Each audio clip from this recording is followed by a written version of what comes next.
អាការៈ5យ៉ាងបញ្ជាក់ថាស្នេហារបស់អ្នកកំពុងតែស្រឡាញ់គ្នាមានរយៈកាលយូរអង្វែងការដែលមានទំនាក់ទំនងស្នេហានីមួយៗមិនមែនជារឿងងាយស្រួលឡើយបើនិយាយជារួមទៅអ្នកទាំងពីរហាក់បីដូចជាមិត្តភក្តិដ៏ល្អបំផុតមួយគូអញ្ចឹងក្នុងពេលចាប់ផ្ដើមទំនាក់ទំនងជាលើកដំបូងហើយទំនាក់ទំនងនេះនឹងក្លាយទៅជាស្នេហាបន្តិចម្ដងបើសិនជាអ្នកថែរក្សាវាបានយូរអង្វែងនឹងមានការចាប់ផ្ដើមនៃការធ្លាក់ក្នុងអន្លង់ស្នេហ៍គ្នាទៅវិញទៅមក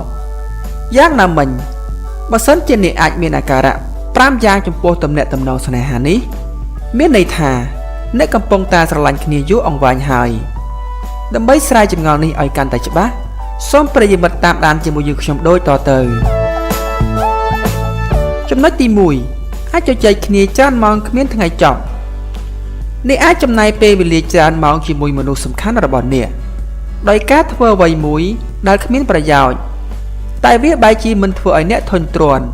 និយាយជារួមគឺអ្នកទាំងពីរបានធ្វើឲ្យតម្លៃស្នេហាពេលវេលារបស់អ្នកនៅជាមួយគ្នានិងព្យាយាមធ្វើវាបន្តព្រមទាំងស្វែងរកអ្វីដែលថ្មីជាមួយគ្នារហូតអ្នកតែងតែពេញចិត្តស្ដាប់ទៅលើអ្វីដែលម្ខាងទៀតនិយាយទោះបីវាជាការសន្ទនាដ៏យូរអង្វែងក៏ដោយចំណុចទី2ម្យ៉ាងវិញទៀតអ្នកបានផ្ដល់ពេលវេលាផ្ទាល់ខ្លួនដល់ដៃគូរបស់អ្នកខណៈពេលកំពុងតែចំណាយពេលវេលាជាមួយដៃគូដើម្បីឲ្យអ្នកសប្បាយចិត្តនិងខាងគេសប្បាយចិត្តដែរនោះអ្នកទាំងពីរក៏ត្រូវការពេលវេលាសន្ទនាជាមួយគ្នាផងដែរមានន័យថាអ្នកនឹងមិនមានភាពអន់ចិត្តឬខូចចិត្តនៅរយៈពេល 2-3 ថ្ងៃ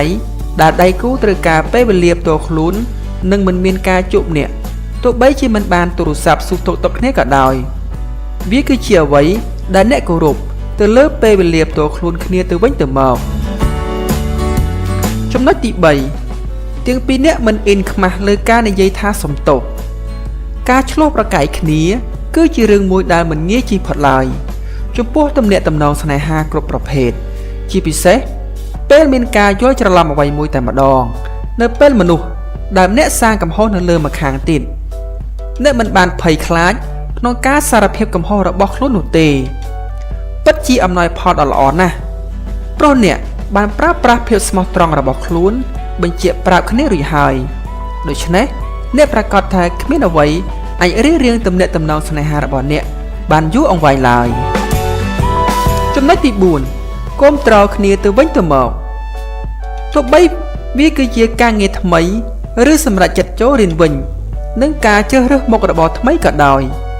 ក៏ដៃគូតែងតែនៅខាងអ្នកជានិច្ចដើម្បីជំរុញលើកទឹកចិត្តអ្នកផងដែរតាមពិតអ្នកបានជួយគ្នាទៅវិញទៅមករួចមកហើយចាប់ពីការផ្ដល់ដំបូន្មានល្អដើម្បីដោះស្រាយបញ្ហាលំបាកផ្សេងអ្វីដែលសំខាន់នោះគឺថាអ្នកទាំងពីរធ្វើរឿងនេះគឺមិនមានបំណងចង់បានអ្វីតបស្នងសងវិញនោះឡើយក្រៅពីចង់បានសុភមង្គលនិងភាពរីករាយនៅក្នុងជីវិតចំណុចទី5មានការជឿជាក់និងគោរពគ្នាទៅវិញទៅមកមិនខ្វល់ថាអ្នកឬដៃគូរបស់អ្នកត្រូវការពិនិត្យឬមើលសារក្នុងទូរស័ព្ទគ្នាទៅវិញទៅមកនោះឡើយសំខាន់អ្នកទាំងពីរមានទំនុកចិត្តលើខ្លួនឯង